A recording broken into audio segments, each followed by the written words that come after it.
ఫ్రెషర్స్‌గా try చేస్తున్నాను. అసలు job రావట్లేదు. మరి ఇంటర్వ్యూస్ కూడా షెడ్యూల్ కావట్లేదు. అసలు ఎన్ని అప్లై చేస్తున్నా కూడా ఎవరు రెస్పాన్స్ కావట్లేదు అని చాలామంది ఫ్రెషర్ గ్రాడ్యుయేట్స్ ఎవరైతే కోర్స్ కంప్లీట్ చేసి ట్రై చేసేవాళ్ళైతే ఇదే అండి most of the fresher graduates or entry level graduates యొక్క కంప్లైంట్. సో కొన్ని చెప్తానండి, కొన్ని పాయింట్స్ చెప్తాను. అవి ఇంపార్టెంట్ పాయింట్స్. ఇవి కొంచెం ట్రై చేసి చూడండి. మోస్ట్లీ మీకు హెల్ప్ అవ్వడానికి అవకాశం ఉంటుంది. ఫస్ట్‌ది ఏంటంటే చాలామంది చేస్తున్న మిస్టేక్ ఏంటంటే ఇది అయితే అవాయిడ్ చేయాలి. ఏంటంటే కొంతమంది కోర్ జావా నేర్చుకుంటారు. అది వర్కౌట్ కావట్లేదని మళ్ళీ పైథాన్ ఎవరో సజెస్ట్ చేస్తారు. పైథాన్ ఫుల్ స్టాక్ కోర్స్ నేర్చుకుందామంటారు. అది నేర్చుకుంటారు. అది కూడా కోడింగు ఆర్ ఇవన్నీ ఫుల్ స్టాక్ లెవెల్లో నేర్చుకోవడం కష్టంగా ఉందని మళ్ళీ ఎవరో ఒకరు టెస్టింగ్ అనో లేకపోతే ఏదైనా డేటా అనలిస్ట్ అనో ఏదో కోర్స్ ఇలా సజెస్ట్ చేయడం వల్ల అన్నీ కూడా కొంచెం నేర్చుకుంటున్నారు. అలా నేర్చుకోవడం వల్ల ఏమవుతుందంటే దేంట్లో పర్ఫెక్ట్ కాలేరు. యాక్చువల్గా కంపెనీస్ కూడా ఫ్రెషర్ దగ్గర నుంచి అంత ఎక్స్పర్ట్ లెవెల్లో డీప్ నాలెడ్జ్ ఉన్నదని అవి ఎక్స్పెక్ట్ చేయవు. బట్ ఏవైతే ఫండమెంటల్స్ ఉంటాయో ఆ స్పెసిఫిక్ టెక్నాలజీ మీద fundamentals or problem solving skills, ఎలా థింక్ చేస్తున్నారు, ఎలా ప్రాబ్లమ్ సాల్వ్ చేస్తున్నారు అండ్ ఈ యాటిట్యూడ్ ఏంది, ఇవి చెక్ చేస్తాయి ఫ్రెషర్ దగ్గర నుంచి. And at the same time ఏంటంటే కమ్యూనికేషన్, మీరు ఎంత క్లారిటీగా ఎక్స్ప్లెయిన్ చేయగలుగుతున్నారు ఆన్సర్స్ని ఆ ప్రాజెక్ట్ని అనేది, ఇది వాళ్ళు ఎక్స్పెక్ట్ చేసేది. అంతేగాని అడ్వాన్స్డ్ కాన్సెప్ట్స్ లెవెల్లో మరీ డీప్ నాలెడ్జీ హై లెవెల్లో ఉండాలని అంత కూడా ఎక్స్పెక్ట్ చేయరు. అది కంపెనీస్ బేస్ చేసుకుంటుందండి. మీరు మళ్ళీ ప్రొడక్ట్ బేస్డ్ కంపెనీస్లో బిగ్ ఎంఎన్సీ కంపెనీస్లో కానీ అటెండ్ అవుతుంటే వాళ్ళు కొంత ఎక్స్పెక్ట్ ఎక్కువే చేయొచ్చు. డిఎస్ఏ కాన్సెప్ట్స్ కానీ సిస్టమ్ డిజైన్ రిలేటెడ్ కానీ or some puzzle related questions అడగడం ఇలాంటివి అడిగి వాళ్ళు చెక్ చేసుకుంటారు మీ దగ్గర ఎంత స్టఫ్ ఉంది, ఎంత ప్రాబ్లమ్ సాల్వింగ్ స్కిల్స్ ఉన్నాయి. దాన్ని బట్టే కదండి ఇప్పుడు ల్యాక్స్ ఆఫ్ ప్యాకేజ్ అని క్రోర్స్ అని కొంతమంది ప్యాకేజ్ ఇస్తుంటాయి big MNC companies. Main thing ఏంటంటే మీరు ఏదైతే నేర్చుకుంటారో అది ఒక్కదాని మీద పర్ఫెక్ట్గా ఉండండి. ఒక టెక్నాలజీ నేర్చుకొని దాని మీద పర్ఫెక్ట్గా ఉండండి. ఏది ఎవరు అడ్వైజ్ చేస్తే ఎవరు సజెషన్ చేస్తే అవి నేర్చుకుంటూ వెళ్ళారంటే దేంట్లో పర్ఫెక్ట్గా లేరు. ఇది ఎంతమంది మిస్టేక్ చేస్తున్నారో కామెంట్ రూపంలో చేయండి. ఇలాగ ఎవరైనా చేస్తుంటే కామెంట్ రూపంలో తెలియచేయండి. అండ్ సెకండ్ ఏంటంటే చాలామందికి ఇగో ఫీలింగ్, అంటే ఒకరిని అడిగేది ఏంటంటే జాబ్స్ కానీ ఒక ఇగో ఫీలింగ్ ఎక్కువ మందిలో ఉంటుంది.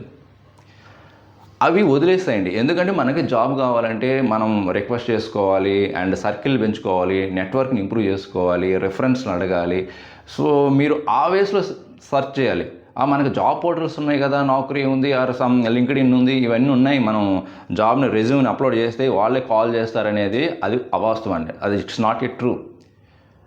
ఫ్రెషర్ లెవెల్లో ఆర్ ఎంట్రీ లెవెల్ గ్రాడ్యుయేట్స్కి మనం అప్లై చేయగా మనకి రెస్పాన్స్ వస్తాయి, మీరు ప్రొఫైల్ షార్ట్ లిస్ట్ అయింది అనేది వచ్చేది మాత్రం అది సాఫ్ట్వేర్ డెవలపరు ఇలాంటి రోల్స్కి అయితే రావండి. ఇన్ కేస్ వచ్చినా కూడా మీకు ఏవో వాయిస్ ప్రాసెస్యో బీపీఓ రిలేటెడ్వో లేకపోతే ఏదో small type of work, repeated work, rotation shift, night shift ఇలాంటి టైప్ ఆఫ్ జాబ్స్ మీకు ఏదన్నా షార్ట్ లిస్ట్ అయిన ప్రొఫైల్ అని వస్తాయేమో ఫ్రెషర్ లెవెల్కి చెప్తున్నాను.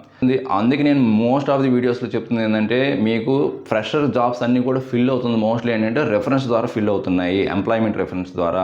ఎందుకంటే ఫ్రెషర్గా జాబ్ 1 or 2 ఉంటే కంపెనీస్లో అవి బయటికి పబ్లిష్ చేయట్లేదు. మా దగ్గర ఓపెనింగ్స్ ఉన్నాయి, మాకు రెజ్యూమ్స్ కావాలి, మాకు ప్రొఫైల్స్ కావాలని ఎవరు కూడా పబ్లిష్ చేయట్లేదు. ఎందుకంటే వాళ్ళకి తెలుసు ఒక్కసారి కానీ జాబ్ నోటిఫికేషన్ కానీ పబ్లిష్ చేసామంటే thousands of job openings, thousands of profiles మనకి రిసీవ్ అవుతాయి. చాలా హెడేక్ వాటిని స్క్రీన్ చేయడం, షార్ట్ లిస్ట్ చేయడం అని వాళ్ళకి తెలుసు. అందుకే ఏం చేస్తున్నారంటే సింపుల్గా వాళ్ళకి తెలిసిన ఎంప్లాయీస్లోని సీనియర్ ఎంప్లాయీస్ కావచ్చు, ఇలాగ ఎవరన్నా ఉంటే చెప్పండి వాళ్ళని షార్ట్ లిస్ట్ చేద్దాము అని అలాగా ఆ వేలో ఫిల్ అవుతున్నాయి.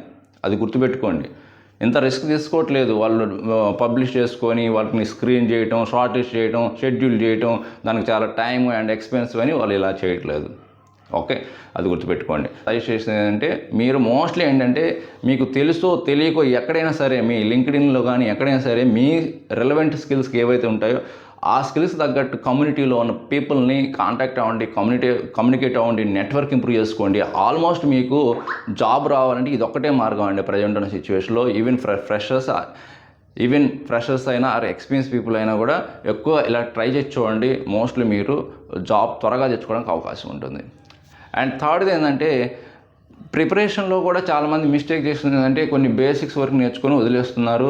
ఇప్పుడు అన్నీ కూడా ఈవెన్ ఫ్రెషర్స్కి కూడా 70% ఆఫ్ ది ఎంట్రీ క్వశ్చన్స్ అడుగుతుంది మీ ప్రాజెక్ట్ నుంచే. ప్రాజెక్ట్లో మీరు ఏం చేశారు, మీ డేటా ఫ్లో ఏంటి, మీ ఆర్కిటెక్చర్ ఏంటి, మీ యొక్క రోల్ ఏంటి, మీ ఇండివిజువల్ కాంట్రిబ్యూషన్ ఎలా ఉంది, మీరు ఎలాంటి టెక్ స్టాక్స్ యూజ్ చేశారు, మీరు ఎలా ఇన్వాల్వ్ అయ్యారు, మీరు ఎలాంటి ఛాలెంజ్ ఫేస్ చేశారు, ఎలాగా ఇంటిగ్రేషన్ పార్ట్లో ఇన్వాల్వ్ అయ్యారు, ఇవన్నీ కూడా రియల్ టైం క్వశ్చన్స్ అన్నీ కూడా ప్రాజెక్ట్ ఓరియంటెడ్గానే ఎక్కువ అడుగుతున్నారు. సో అందువల్ల ఫ్రెషర్ అయినా ఎక్స్పీరియన్స్ అయినా సరే మోస్ట్లీ మీరు ఫోకస్ చేయాల్సింది ఎవ్రీ టాపిక్ ప్రాజెక్ట్లో ఎలాగా అప్లై చేసాము, ఎలా ఇంప్లిమెంట్ చేసాము అనేది నేర్చుకోండి. Not only definitions. ఓకే, అప్పుడే మీరు ఇంటర్వ్యూస్ని అయితే క్రాక్ చేయగలుగుతారు ఇప్పుడున్న సిచ్యువేషన్లో. అండ్ నెక్స్ట్ ఏంటంటే ఫ్రెషర్స్ స్పెషల్గా ఓన్లీ అకాడమిక్ ప్రాజెక్ట్స్ ఏవో అలాంటి ఒక 1 or 2 ప్రాజెక్ట్స్ మెన్షన్ చేస్తున్నారు. సో మీరు ఒక 2 ప్రాజెక్ట్స్ని, ఒకటి బేసిక్ లెవెల్ది, ఒకటి అడ్వాన్స్డ్ లెవెల్ది మెన్షన్ చేయండి. 100% మీ ప్రొఫైలు షార్ట్ లిస్ట్ అవడానికి అవకాశం ఉంటుంది. ఓన్లీ బేసిక్స్ లెవెల్ ఈ ప్రాజెక్ట్స్ మీరు మెన్షన్ చేసినా కూడా కష్టం అవుతుంది, రిజెక్ట్ అవుతాయండి ప్రొఫైల్స్. అదర్వైజ్ లాస్ట్ 10 years నుండి same type of project titles కానీ వాళ్ళు కనిపించాయంటే అవి రిజెక్ట్ అవుతాయి. ఏవైతే లేటెస్ట్వి అవి క్లౌడ్ రిలేటెడ్ కానీ, సైబర్ సెక్యూరిటీ రిలేటెడ్ కానీ, ఆర్ ఏ రిలేటెడ్ కానీ, or data analyst dashboards related కానీ, ఇలాంటివి మీ టెక్నాలజీ సంబంధించినవి లేటెస్ట్గా ఉండాలి. అప్పుడు మీకు మంచి అవకాశాలు ఎక్కువ ఉంటాయి మీ ప్రొఫైల్ షార్ట్ లిస్ట్ అవడానికి. ఈవెన్ మీరు ఎవరికైనా షేర్ చేసినా కూడా మీ ప్రొఫైల్ అనేది స్ట్రాంగ్గా ఉంటుంది. మీ ప్రొఫైలే మరీ స్ట్రాంగ్గా వీక్గా ఉండి నాకు జాబ్ ఇప్పించండి అంటే వాళ్ళైనా ఏం చేస్తారు, ఎంప్లాయీస్ అయినా సరే. అందుకే మన ప్రొఫైల్, మన స్కిల్స్ స్ట్రాంగ్గా పెట్టుకొని అప్పుడు మీరు రెఫరెన్స్లు అడగండి.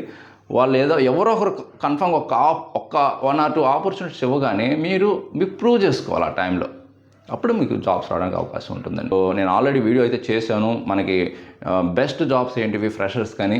సో మీరు మంచి problem solving, logical thinking, coding కానీ అండ్ మ్యాథమెటిక్స్ బ్యాక్గ్రౌండ్ బాగుండి, స్టాటిస్టిక్స్ ఉంటే ఏ ఇంజనీర్ నేర్చుకోండి, జెన్ఏ ఇంజనీర్ నేర్చుకోండి, ఆర్ ఎంఎల్ ఇంజనీర్ నేర్చుకోండి. ఇవి మంచి టాప్లో పొజిషన్ ఉన్నాయండి. ఎవరైతే మంచి career growth, job security and మంచి ప్యాకేజ్ ఎక్స్పెక్ట్ చేస్తున్నారో ఈ టెక్నాలజీ, ఈ ఐటీ కోర్సే అండి నెక్స్ట్ ఫ్యూచర్ అంతా కూడా దీని మీద డిపెండ్ అయి ఉంటుంది. అండ్ సెకండ్ది ఏంటంటే జావా ఫుల్ స్టాక్. జావా అంత ఈజీగా డిసిపేర్ అయ్యే టెక్నాలజీ కాదండి. ఎందుకంటే మోస్ట్ ఆఫ్ ది బ్యాంకింగ్ కానీ, ఇన్సూరెన్స్ కానీ, టెలికామ్ కానీ, all types of enterprise complex related applications అన్ని, ప్రాజెక్ట్స్ అన్నీ కూడా బిల్డ్ చేసింది బ్యాక్ ఎండ్లో జావా యూజ్ చేసి. సో అందుకని ఇది అంత ఈజీగా డిసిపేర్ అయ్యేది కాదు నైట్. సో మీకు ఎక్కువగా ప్రజెంట్ మార్కెట్లో ఒక ఓపెనింగ్స్ ఎక్కువగా ఉన్నది కూడా అంటే టాప్ 1లో ఉంది జావా అండి. మీరు గమనించండి. అండ్ నౌకరీ జాబ్ పోర్టల్ కూడా ఒకసారి చెక్ చేసుకోండి, ఆర్ డిఫరెంట్ జాబ్ పోర్టల్స్ చూడండి. ఓకే, సో జావాని అంత తేలిగ్గా తీసేయొద్దు. ఫ్రెషర్స్కైనా ఎక్స్పీరియన్స్కైనా జావా మంచి ఆపర్చునిటీ క్రియేట్ చేస్తుంది. బాగా నేర్చుకోండి, ఫండమెంటల్స్ స్ట్రాంగ్గా ఉండండి, మోస్ట్లీ ఫ్రీక్వెంట్గా అడిగే కోడింగ్ క్వశ్చన్స్ ప్రిపేర్ అయ్యి ఉండండి. అండ్ నెక్స్ట్ ఏంటంటే cloud or DevOps engineer and data engineer కూడా నేర్చుకోవచ్చు. మీకు ఇంకా ఏదైనా కెరీర్ పరంగా కానీ, కెరీర్ గైడెన్స్ కావాలి, నాకు అసలు నేను ఇయర్ పాస్ అవుట్ అయ్యాను, నాకు అసలు ఏ టెక్నాలజీ నేర్చుకోవాలి అండర్స్టాండ్ కావట్లేదు, నేను ఇలాగ స్ట్రగుల్ అవుతున్నాను, ఇలాంటి ఛాలెంజ్ ఫేస్ చేస్తున్నాను అని మీకు ఏదైనా డౌట్స్ ఉంటే మన luckyhiteup.com వెబ్సైట్లో కెరీర్ గైడెన్స్ అనే ఆప్షన్ ఉంటుంది. స్లాట్ బుక్ చేసుకోండి అండ్ మీ డౌట్స్ అయితే క్లియర్ చేస్తాను ఓవర్ ద కాల్. ఈ ఇన్ఫర్మేషన్ ఫ్రెషర్స్కి, ఎంట్రీ లెవెల్ గ్రాడ్యుయేట్స్ అందరికీ కొంత బూస్టింగ్ ఇస్తుంది అండ్ మీ ప్రాబ్లమ్ సాల్వ్ చేస్తుంది అనుకుంటున్నాను. మీకు ఇంకా ఎలాంటి మోర్ వీడియోస్ కావాలంటే మన lucky tech YouTube channel follow అవ్వండి అండ్ మీ ఫ్రెండ్స్కి అండ్ సోషల్ నెట్వర్కింగ్ ప్లాట్ఫామ్లో షేర్ చేసి చాలామందికి రీచ్ అవుతుంది. ఓకే, ఇంకొక మంచి యూస్ఫుల్ కంటెంట్ మళ్ళీ కలుద్దాం. Thank you very much.